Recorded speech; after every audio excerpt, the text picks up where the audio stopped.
보험 설계사로 20년째 일하고 있는 강혜진은 딸 강수진이 결혼한 후부터 사위 이준혁을 친아들처럼 여겼습니다. 물론 처음부터 그랬던 건 아니었죠.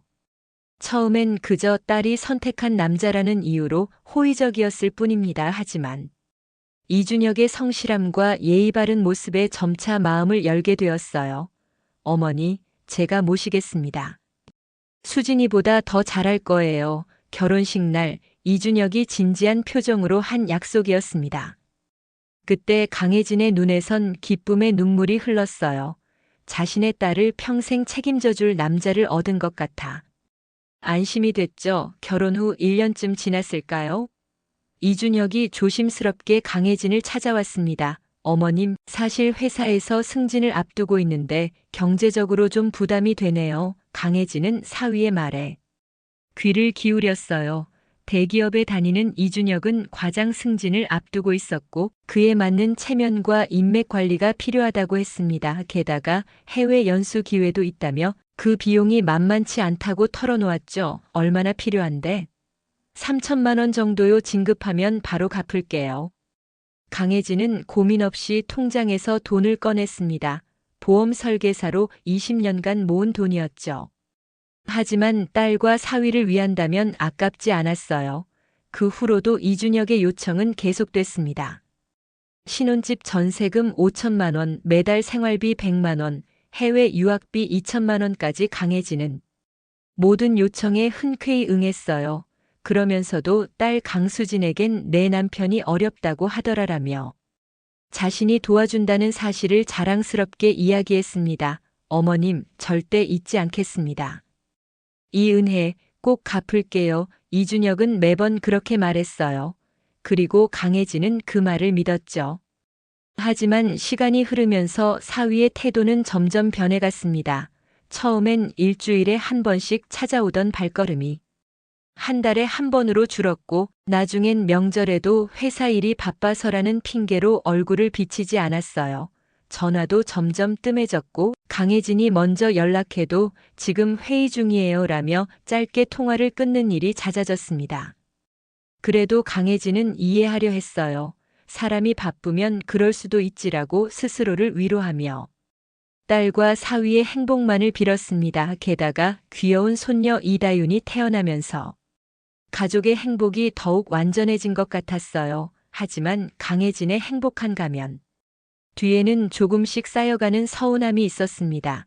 그리고 그 서운함은 곧 배신감으로 변하게 될 운명이었죠. 그날은 평범한 화요일이었습니다. 강혜진은 새로운 보험 상품 교육을 받기 위해 강남의 한 호텔 연회장을 찾았어요. 교육이 끝난 후 화장실을 찾아 복도를 걷던 중 익숙한 목소리가 들려왔습니다. 호텔 레스토랑에서 나오는 소리였죠. 처가 도움. 웃기지 마 다. 내 실력으로 여기까지 온 거야. 분명 이준혁의 목소리였습니다. 강혜진은 발걸음을 멈췄어요. 레스토랑 입구에 서서 안을 살짝 들여다보니 정말 사위 이준혁이 동료들과 식사 중이었죠. 와인 한 잔을 손에 든 채 호탕하게 웃고 있었습니다. 형님 장모님이 도와주시던데요. 옆자리에 젊은 직원이 물었어요. 에이, 그런 거 없어. 내가 능력 있으니까. 이 자리까지 온 거지 장모. 그냥 보험 아줌마야 뭘 알겠어. 강혜진의 귀가 멍해졌습니다. 심장이 빠르게 뛰었어요. 보험 아줌마라고요? 딸의 행복을 위해, 사위의 출세를 위해. 자신의 전 재산을 아낌없이 쏟아부었던 지난 시간들이 주마등처럼 스쳐 지나갔습니다. 그럼 전세금이랑 유학비도 다 다른 동료가 궁금한 듯 물었어요. 야, 그런 건 받으면 받는 거지. 안 받을 이유가 어딨어? 내가 벌어서 갚을 거니까. 이준혁의 말에 테이블 주변에선 웃음이 터져 나왔습니다. 강혜진은 그 자리에 얼어붙은 채 더 이상 듣고 싶지 않았지만 발걸음이 떨어지지 않았어요. 근데 진짜 싱가포르 프로젝트는 어떻게 될 것 같아요? 젊은 직원이 물었습니다. 비밀인데 사실 K사에서 스카우트 제안이 왔어. 연봉 8천에 싱가포르 지사 발령 다음 달에 계약서 쓸 거야. 강혜진은 충격에 휩싸였습니다. K사는 현재 이준혁이 다니는 회사의 경쟁사였어요. 그리고 싱가포르라니 딸과 손녀를 데리고 해외로 떠난다는 건가요? 자신에게는 한마디 상의도 없이? 그날 저녁 집으로 돌아온 강혜진은 평소와 달리 소주 한 병을 꺼내 마셨습니다. 술을 잘 마시지 않는 사람이었지만 가슴속 배신감을 달래기 위해선 다른 방법이 떠오르지 않았어요. 그때 전화벨이 울렸습니다. 딸 강수진이었어요. 엄마 저 좀 도와줘요. 다윤이 봐줄 수 있어요? 준혁 오빠가 내일 중요한 미팅이 있다고 강혜진은 잠시 말을 잇지 못했습니다. 지금껏 손녀를 돌봐주는 것도 딸의 살림을 도와주는 것도 기쁜 마음으로 했어요. 하지만 오늘 들은 이준혁의 말이 머릿속에서 맴돌았습니다. 엄마, 괜찮아요?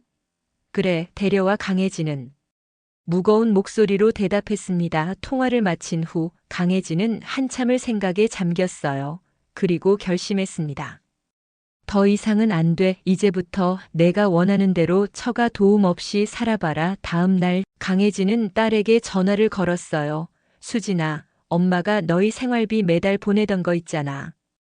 이제 그만 보낼게. 엄마. 갑자기 왜요? 내 남편이 이제 과장이면 충분히 벌 나이잖아. 더 이상 도움 필요 없대. 엄마한테 직접 그러더라. 아, 그래요? 오빠가 그랬어요? 강수진의 목소리에서 혼란이 느껴졌습니다. 강혜진은 딸에게 더 이상의 설명을 하지 않았어요. 직접적인 배신의 말은 딸을 더 아프게 할 뿐이라고 생각했기 때문입니다. 그리고 강혜진은 조용히 계획을 세우기 시작했습니다. 배신한 사위에게 처가의 도움이 얼마나 소중했는지 깨닫게 해줄 계획을요. 그것은 복수가 아닌 교훈이었습니다. 아픈 교훈이겠지만 결국에는 이준혁을 진짜 사람으로 만들어줄 교훈이었죠. 강혜진의 계획은 신중하고 정확했습니다. 20년간 보험 설계사로 활동하며 쌓은 인맥이 있었기에 이준혁이 다니는 회사의 고위 임원과 연결되는 것은 어렵지 않았어요. 특히 그 회사의 부사장 한재석은 강혜진의 오랜 고객이었죠. 한 부사장님, 제가 오늘 개인적인 일로 찾아뵙게 됐네요. 강혜진은 한재석 부사장의 사무실에 앉아 차분하게 말을 이어갔습니다. 제 사위가 귀사에 다니고 있는데. 이준혁이라고 아시나요?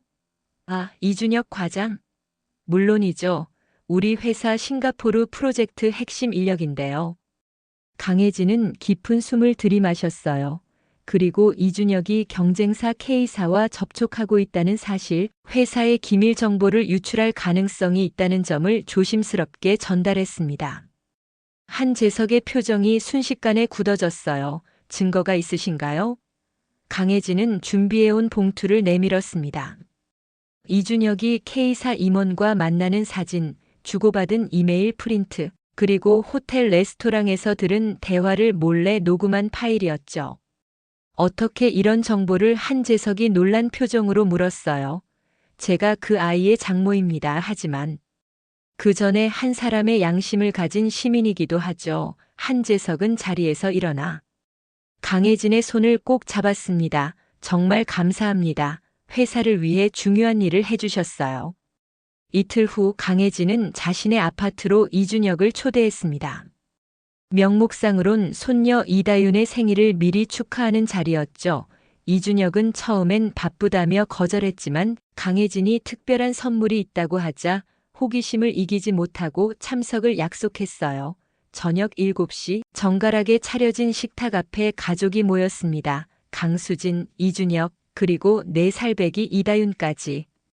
강혜진은 평소보다 더 정성스럽게 음식을 준비했어요. 와, 장모님, 오늘 진수성찬이네요.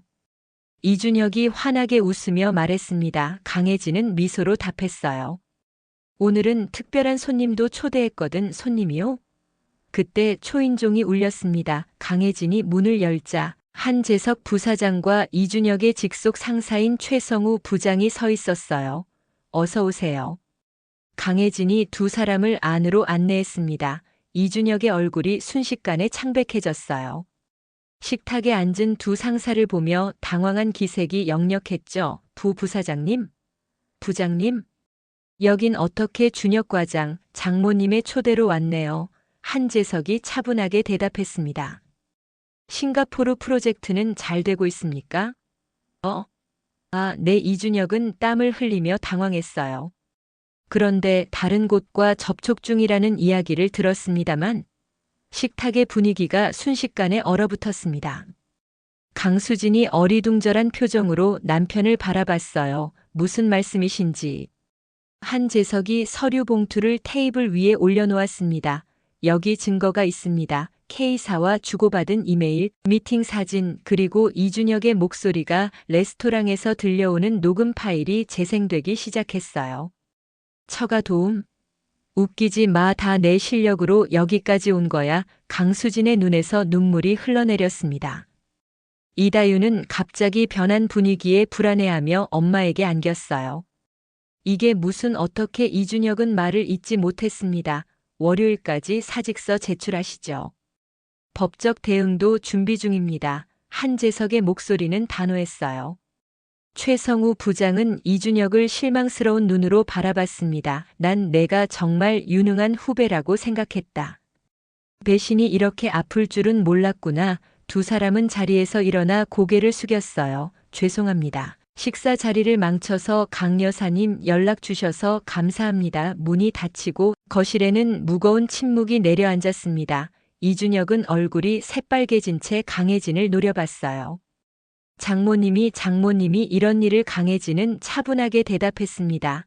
내가 원하는 대로 해줬을 뿐이야. 처가 도움 없이 살겠다며? 이제 내 실력으로 살아봐. 이준혁은 자리에서 벌떡 일어나 문을 향해 걸어갔어요. 강수진이 남편의 팔을 붙잡았지만 이준혁은 그녀의 손을 거칠게 뿌리쳤습니다.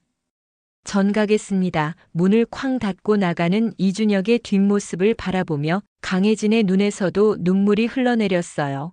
이것은 시작에 불과했습니다. 이준혁의 몰락이 진짜로 시작된 순간이었죠. 이준혁의 인생은 그날 이후 급격히 달라졌습니다. 기대했던 싱가포르 프로젝트는 물거품이 되었고 회사에서는 기밀 유출 혐의로 즉각 해고 통보를 받았어요. 한재석 부사장의 영향력 덕분에 법적 대응은 면했지만 업계에 그의 배신이 소문이 나면서 재취업은 불가능한 상황이 되었죠. 도대체 무슨 생각이었어요? 강수진이 울먹이며 물었습니다. 아이가 잠든 늦은 밤 둘은 마주 앉아 있었어요. 나도 우리 가족을 위해서 한 거야. 더 좋은 조건, 더 높은 연봉. 이준혁이 변명했지만 그의 목소리에는 힘이 없었습니다. 그런데 왜 엄마한테 그런 말을 했어요? 엄마가 얼마나 우리를 도와주셨는데. 이준혁은 답하지 못했어요. 자존심과 허세로 한 말들이 이렇게 큰 대가를 치를 줄은 몰랐던 겁니다. 실직 상태가 한 달, 두 달로 길어지면서 가정 형편은 급속도로 나빠졌어요. 적금을 해지하고 신용카드 대금을 연체하기 시작했습니다. 강수진은 파트타임 일을 시작했지만 월세와 생활비를 감당하기에는 턱없이 부족했죠. 오늘부터 술 그만 마셔요. 강수진이 또다시 술에 취해 들어온 이준혁에게 말했습니다. 너는 내가 뭘 느끼는지 알기나 해. 이준혁의 목소리가 높아졌어요. 내가 얼마나 노력했는데. 다 물거품이 됐어. 다 내 엄마 때문이야. 제발 그만해요. 이건 엄마 잘못이 아니라 당신 잘못이에요. 강수진도 더는 참지 못했습니다. 뭐라고? 이준혁의 눈이 분노로 번뜩였어요. 그는 테이블 위의 물건들을 바닥으로 쓸어버렸습니다. 유리잔이 깨지는 소리에 이다윤이 울음을 터뜨렸어요. 으앙. 아빠 무서워. 이다윤이 방 구석에서 떨며 울었습니다. 이준혁은 자신의 모습을 한 번 더 보고는 아연실색했어요. 술에 취해 가족을 두려움에 떨게 만든 자신의 모습이 낯설었습니다. 하지만 미안하다는 말 대신 그는 현관문을 박차고 나갔어요. 그날 밤 인근 술집에서 난동을 부린 이준혁은 경찰에 연행되었습니다. 강수진이 새벽에 경찰서로 남편을 데리러 갔을 때 그녀의 눈에는 더 이상 눈물이 없었어요. 그저 지친 표정뿐이었죠. 이런 식으로는 더 이상 못 살아요. 집으로 돌아오는 택시 안에서 강수진이 말했습니다. 아이에게 이런 모습 보여주기 싫어요. 이준혁은 고개를 떨구었어요. 처음으로 자신의 잘못을 진심으로 인정하는 순간이었습니다. 미안해, 정말 미안해. 그러나 미안하다는 말로는 부족했어요. 경찰서 사건 이후 이준혁은 더욱 깊은 절망에 빠졌습니다. 취업 지원서를 수십 장 넣었지만 어디서도 연락이 오지 않았어요. 그의 이름 앞에는 배신자라는 딱지가 붙어 있었죠. 한 달이 더 지나 월세도 내지 못하는 상황에 이르렀을 때 강수진은 결심했습니다. 엄마한테 가요. 더 이상 이렇게는 못 살아요. 그래. 너랑 다윤이는 장모님 댁에 가 있어. 나는 이준혁은 말을 잊지 못했어요. 당신도 같이 가요. 엄마한테 사과하고 도움을 청해요. 이준혁의 자존심은 여전히 그를 붙잡았습니다. 하지만 가족을 잃을지도 모른다는 두려움이 더 컸어요. 그는 고개를 끄덕였습니다. 강혜진의 집 앞에 선 이준혁은 지난 몇 달 사이 완전히 달라져 있었어요. 깔끔하던 외모는 흐트러졌고 자신감 넘치던 표정은 지쳐 있었습니다. 문이 열리고 강혜진이 나타났을 때 이준혁은 무릎을 꿇었어요. 어머님 죄송합니다. 제가 잘못했습니다. 강혜진은 이준혁을 바라보았습니다. 그의 몰락한 모습에 가슴이 아팠지만 아직은 충분하지 않다고 생각했어요.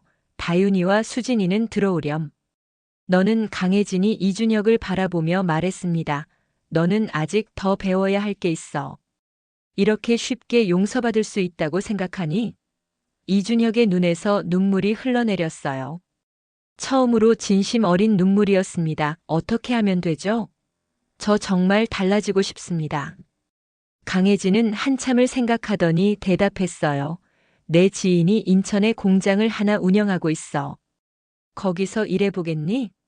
말단 노동자로 이준혁은 망설임 없이 고개를 끄덕였습니다. 그렇게 대기업 과장 이준혁의 인생 2막이 시작되었어요. 인천의 작은 금속 가공 공장은 이준혁이 상상했던 것보다 훨씬 더 힘든 곳이었습니다. 매일 아침 5시에 일어나 출근 준비를 하고 6시 30분에는 공장에 도착해야 했어요. 무거운 철판을 나르고 기계를 다루는 일은 사무실에서 컴퓨터와 서류만 만지던 그에게는 완전히 다른 세계였죠. 야, 이 과장 아니고 이 반장. 여기서는 내 과거가 중요하지 않아. 지금 내가 얼마나 일을 잘하느냐가 중요한 거지. 공장장 박대철이 첫날부터 그에게 분명히 말했습니다. 이준혁은 처음 일주일 동안 매일 밤 온몸이 쑤시고 아파서 제대로 잠을 이루지 못했어요. 손바닥에는 물집이 잡혔고 얼굴은 검게 그을렸습니다. 사무실에서 에어컨 바람을 쐬며 일하던 때가 마치 다른 인생처럼 느껴졌죠. 못 견디겠어. 첫 주말 그는 강수진에게 전화해서 토로했습니다. 강수진과 이다윤은 여전히 강혜진의 집에서 지내고 있었고 이준혁은 공장 근처 고시원에서 지냈어요. 참아봐요. 우리 모두를 위해서. 강수진의 목소리에는 여전히 지친 기색이 있었습니다. 다윤이는 어때? 아빠를 보고 싶어 해요. 하지만 아직도 가끔 무서워하기도 해요. 이준혁의 가슴이 찢어지는 것 같았어요. 자신의 딸이 자신을 무서워한다니 이보다 더 큰 벌이 있을까요? 한 달이 지나고 이준혁의 몸은 조금씩 공장 일에 적응하기 시작했습니다. 더 이상 매일 밤 고통으로 잠을 설치지 않았고 일의 요령도 조금씩 터득해 갔어요. 가장 큰 변화는 그의 마음가짐이었습니다. 처음에는 임시로 하는 일이라고 생각했지만 점차 자신의 일에 책임감을 느끼기 시작했어요. 이 반장, 오늘 내가 조립한 부품이 전부 통과했어. 불량률 제로라고. 박대철이 어느 날 그의 어깨를 두드렸습니다. 이준혁은 생각지도 못한 칭찬에 가슴이 따뜻해졌어요. 과장 시절에는 당연하게 여겼던 성취감이 이곳에서는 더 특별하게 다가왔습니다. 3달이 지난 어느 토요일 이준혁은 용기를 내어 강혜진의 집을 찾았어요. 손에는 작은 선물 봉투가 들려 있었습니다. 들어와. 강혜진이 문을 열며 말했어요. 예전보다는 조금 부드러워진 목소리였습니다. 아빠.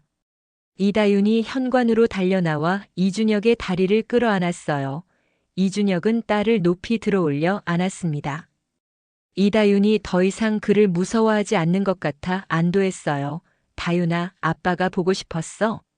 응. 아빠 손이 거칠거칠해졌어. 이준혁은 웃음을 지었습니다. 아빠가 열심히 일해서. 그래 강혜진은 이준혁의 변화를 눈여겨보았어요. 예전의 거만함은 온데간데 없고 겸손과 진실함이 느껴졌습니다. 하지만 아직은 그를 완전히 용서하기엔 이르다고 생각했어요. 어떻게 지내? 열심히 살고 있습니다. 어머님 이준혁이 깍듯이 대답했어요. 그는 선물 봉투를 내밀었습니다. 이번 달 월급입니다. 적지만 가족을 위해 쓰고 싶어서요. 강혜진은 놀란 눈으로 봉투를 바라보았어요. 예전에 이준혁이라면 절대 하지 않았을 행동이었죠. 하지만 그녀는 봉투를 받지 않았습니다. 내 가족을 내가 책임져. 아직은 부족해. 좀 더 봐야겠어. 이준혁은 고개를 숙였어요. 강혜진의 단호한 태도에 상처받기보다는 오히려 더 강한 책임감을 느꼈습니다. 알겠습니다. 더 열심히 하겠습니다. 그날 저녁, 이준혁은 강수진과 이다윤과 함께 시간을 보냈어요. 오랜만에 가족이 모인 저녁 식사였습니다. 이다윤은 아빠에게 배운 것들을 자랑하며 끊임없이 떠들었고, 강수진은 오랜만에 미소를 지었어요. 아빠, 다음에 또 올 거지? 이준혁이 돌아갈 시간이 되자 이다윤이 물었습니다. 그럼 아빠가 꼭 올게. 강혜진은 현관에서 떠나는 이준혁을 바라보았어요. 그의 뒷모습에서 진정한 변화의 기미가 보였습니다. 하지만 강혜진은 쉽게 마음을 열지 않았어요. 진짜 변화는 시간이 증명해 줄 것이라고 믿었기 때문입니다. 아직은 부족해. 좀 더 봐야 해. 강혜진은 혼잣말로 중얼거렸습니다. 하지만 그녀의 목소리엔 예전의 차가움보다는 기대감이 묻어 있었어요. 공장 생활 6개월 차, 이준혁은 이제 작업장에서 없어서는 안 될 존재가 되어 있었습니다. 처음에는 그저 장모의 소개로 들어온 특별 케이스로 취급받았지만 이제는 누구보다 성실하고 꼼꼼한 작업자로 인정받고 있었어요. 심지어 박대철 공장장은 그를 소규모 팀의 리더로 승진시키기까지 했습니다. 이 반장, 오늘 신입 교육 좀 맡아줄래? 내가 가르치면 확실히 달라. 박대철이 부탁했어요. 이준혁은 흔쾌히 고개를 끄덕였습니다. 예전에 그였다면 말단 직원 교육은 내 일이 아니다라고 생각했겠지만 지금의 그는 달랐어요. 자신의 경험을 나누는 것이 얼마나 가치 있는 일인지 깨달았기 때문입니다. 그날 오후 이준혁은 22살 신입사원 김민수를 교육하고 있었습니다. 조심성 없는 민수가 무거운 철판을 옮기다가 발을 헛디뎠어요. 쏟아지는 철판을 본 이준혁은 본능적으로 민수를 밀쳐냈습니다. 조심해. 그 순간 날카로운 철판 모서리가 이준혁의 왼쪽 팔을 깊게 베었어요. 찢어진 작업복 사이로 피가 솟구쳤습니다. 형님, 괜찮으세요? 민수가 창백한 얼굴로 소리쳤어요. 괜찮아, 그냥 긁힌 거야. 이준혁은 고통을 참으며 대답했지만 피는 계속해서 흘러내렸습니다. 공장 동료들이 급히 그를 병원으로 데려갔어요. 의사는 15바늘을 꿰매고 일주일간 절대 안정이 필요하다고 했습니다. 회사에 연락해서 산재 처리해야 하는데 간호사가 말했어요. 아니요, 이준혁이 단호히 말했습니다. 그냥 개인 치료로 해주세요. 하지만 비용이 괜찮습니다. 제가 책임질게요. 병실에 혼자 남은 이준혁은 한숨을 쉬었어요. 앞으로 일주일간 일을 못한다는 것은 그만큼의 급여도 받지 못한다는 의미였습니다. 그동안 조금씩 모아둔 돈으로 버텨야 했죠. 하지만 그보다 더 걱정되는 것은 가족과의 약속이었어요. 이번 주말에는 이다윤을 동물원에 데려가기로 약속했는데 다음 날 오전 예상치 못한 방문객이 병실 문을 열었습니다. 이준혁 강혜진이었어요. 그녀의 손에는 과일 바구니가 들려 있었습니다. 어머님? 이준혁은 놀라서 상체를 일으키려다 통증의 인상을 찌푸렸어요. 누워있어. 강혜진이 다가와 그의 이마에 손을 얹었습니다. 열은 없네. 어떻게 아셨어요? 공장장이 연락했어. 내가 산재 처리도 거부했다면서. 이준혁은 고개를 숙였어요. 회사에 피해주기 싫었습니다. 강혜진은 처음으로 이준혁을 향해 부드러운 미소를 지었습니다. 그녀는 가방에서 수건을 꺼내 물에 적셨어요. 그리고 조심스럽게 이준혁의 이마를 닦아주기 시작했습니다. 어머님 가만히 있어. 그 순간 이준혁의 눈에서 눈물이 흘러내렸어요. 그동안 참아왔던 모든 감정이 한꺼번에 터져 나왔습니다. 후회, 미안함, 그리고 감사함까지. 정말 죄송합니다. 어머님께 그런 식으로 말하고 배신하고. 강혜진은 말없이 그의 이마를 계속 닦아주었어요. 그녀의 눈가에도 눈물이 맺혔지만 드러내지 않았습니다. 내 지금 회사가 더 중요하니? 내 가족이 더 중요하니? 강혜진이 조용히 물었어요. 이준혁은 눈물을 흘리며 대답했습니다. 가족이죠. 당연히 가족입니다. 이제 알아요. 제가 얼마나 잘못된 가치관을 가지고 있었는지. 강혜진은 고개를 끄덕였어요. 내가 그걸 깨달았다면 그걸로 충분해. 다윤이 약속은 지키지 못하게 됐네요. 이번 주말에 동물원에 데려가기로 했는데. 이준혁이 미안한 표정으로 말했습니다. 걱정 마. 내가 대신 데려갈게. 강혜진이 말했어요. 그리고 내 회복이 우선이야. 다 나은 다음에 또 약속하면 돼. 이준혁은 강혜진의 손을 잡았습니다. 장모의 따뜻한 손에서 용서의 기운이 느껴졌어요. 어머님, 정말 감사합니다. 제가 이제는 달라졌어요. 진짜로요. 강혜진은 이번에는 미소를 감추지 않았습니다. 알아. 내가 달라진 건 나도 봤어. 하지만 아직은 조금 더 지켜봐야겠어. 강혜진이 병실을 나간 후 이준혁은 오랜만에 편안한 마음으로 잠에 들었어요. 그는 꿈속에서 가족과 함께 웃고 있었습니다. 진정한 행복이 무엇인지 이제야 깨닫게 된 것 같았어요. 그리고 그 깨달음은 그를 더 강하게 만들었습니다. 팔의 상처는 아팠지만 그 고통조차도 이제는 감사했어요. 그 사고가 없었다면 강혜진과의 진정한 화해의 순간도 없었을 테니까요. 병실 창문으로 들어오는 햇살이 그의 얼굴을 비췄습니다. 마치 새로운 시작을 알리는 것처럼 따스했어요. 이준혁의 부상 후 3개월 공장에는 큰 변화가 찾아왔습니다. 오랜 기간 공장을 이끌어온 박대철 공장장이 퇴직을 결정한 것이었어요. 후임을 고민하던 박대철은 뜻밖의 인물을 지목했습니다. 이 반장, 내 자리 맡아줄래? 직원들 중에 내가 제일 적임자야. 이준혁은 깜짝 놀랐어요. 저요? 하지만 저는 이제 겨우 1년 차인데 경력보다 중요한 건 사람의 진심이야. 내가 이 공장을 얼마나 아끼는지 내가 잘 알아. 박대철이 이준혁의 어깨를 두드리며 말했습니다. 많은 고민 끝에 이준혁은 공장장 자리를 수락했어요. 대기업 과장 시절보다 월급은 적었지만 그에게는 더 큰 보람과 책임감이 따르는 자리였습니다. 무엇보다 자신이 정직하게 일해서 얻은 자리라는 사실이 그를 자랑스럽게 했어요. 첫 월급날 이준혁은 퇴근 후 바로 강혜진의 집을 찾았습니다. 손에는 봉투가 들려 있었어요. 어머님, 제가 벌었습니다. 이준혁이 강혜진에게 봉투를 내밀었어요. 예전에 어머님께 빌린 돈 조금씩이라도 갚고 싶습니다. 강혜진은 잠시 봉투를 바라보다가 고개를 저었습니다. 그 돈으로 내 가족을 먼저 챙겨. 이건 제 마음입니다. 제가 어머님께 드린 상처 평생 갚아도 모자랄 거예요. 하지만 제 진심만은 보여드리고 싶습니다. 강혜진의 눈가가 촉촉해졌어요.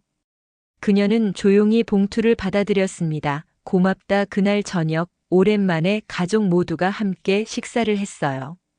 이다윤은 아빠가 들려주는 공장 이야기에 연신 웃음을 터뜨렸고 강수진은 오랜만에 편안한 표정을 지었습니다. 할머니, 아빠가 나랑 놀아줬어. 이다윤이 자랑스럽게 할머니에게 말했어요.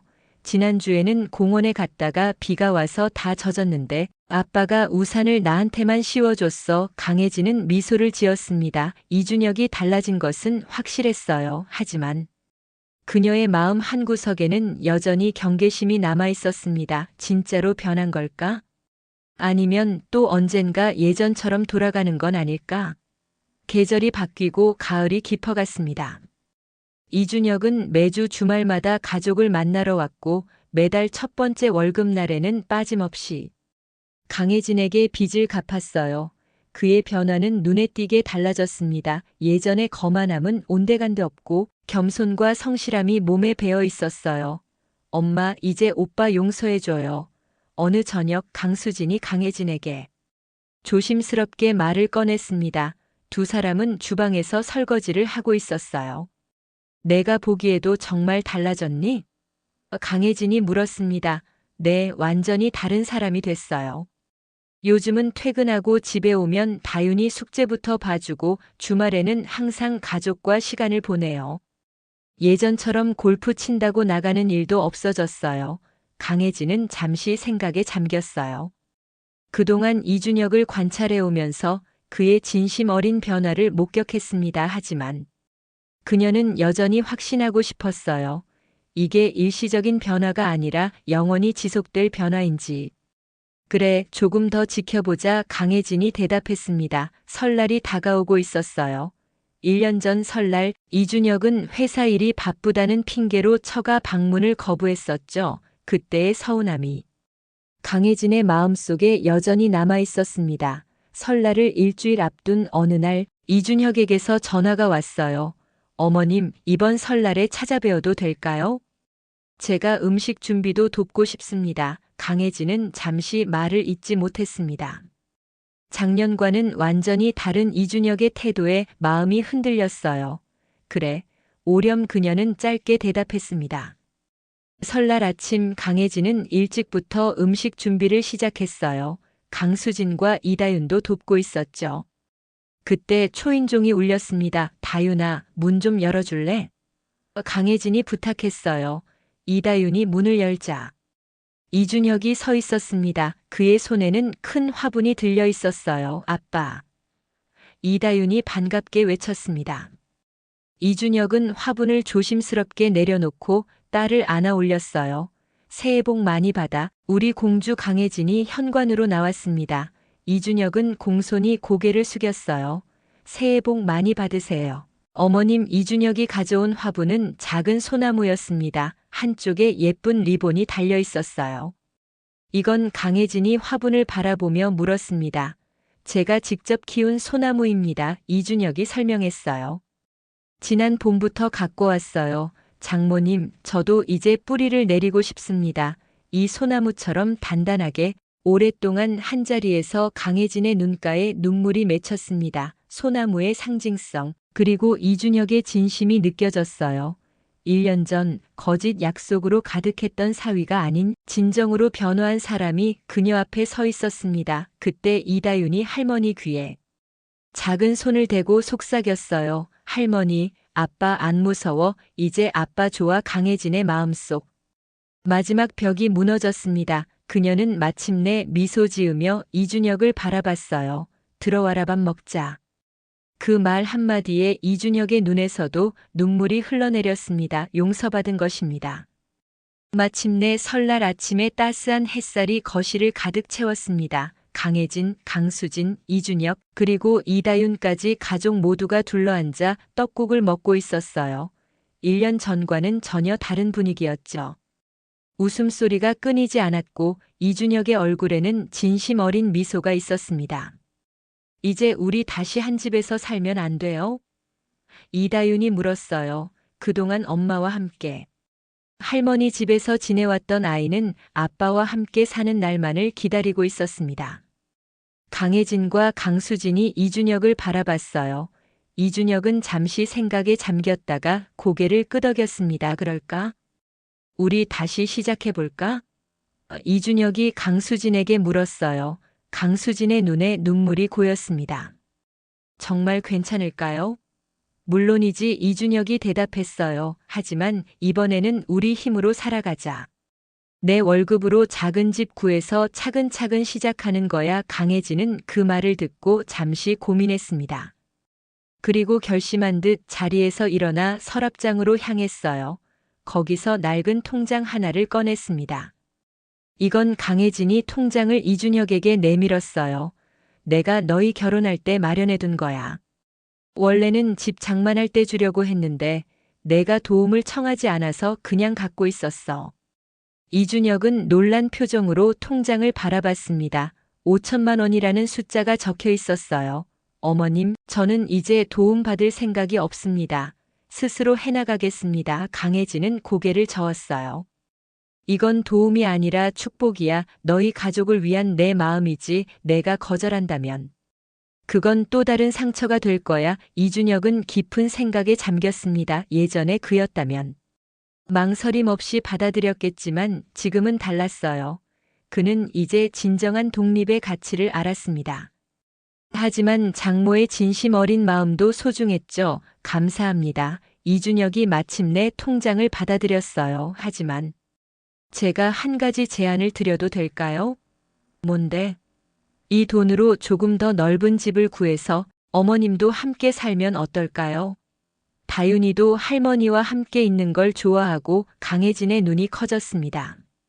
사위가 자신을 초대하다니 상상도 못했던 일이었어요. 정말 그래도 괜찮겠니?